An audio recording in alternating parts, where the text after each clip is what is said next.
Flax seeds பொடி recipe இன்றைக்கி பார்க்கலாம். அதுக்கு ஃபஸ்ட்டு ஃப்ளாக்ஸ் சீட்ஸை நல்லா பொரிஞ்சு வர வரைக்கும் ரோஸ்ட் பண்ணி எடுத்துக்கலாம். ஒமேகா ஃபேட்டி ஆசிட் அதிகமாக இருக்குது இதில். இப்போ இதை பேனில் 3 காய்ந்த மிளகாய் சேர்த்துக்கலாம்.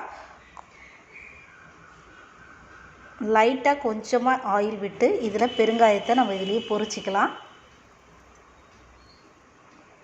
இப்போது ஒரு 4 பல்லு பூண்டு தட்டி இதோடு சேர்த்து 1 கப்பு கறிவேப்பிலையும் சேர்த்து நல்லா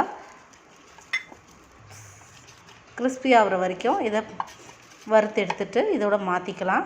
இப்போது இதில் கருப்பு உளுந்து, அதோட 1 ஸ்பூன் வெள்ளை உளுந்து சேர்த்துருக்கேன்.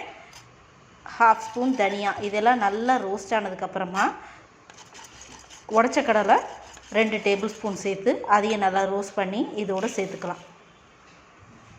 தேவையான அளவு உப்பு. ஆறுனதுக்கப்புறம் நம்ம மிக்ஸி ஜாரில் சேர்த்து பொடியாக மாற்றிக்கலாம். மீன்களில் நிறைஞ்சிருக்கக்கூடிய ஒமேகா ஃபேட்டி ஆசிட் இப்போ ஃப்ளாக்ஸ் சீட்ஸில் இருக்குது. ட்ரை பண்ணுங்கள்.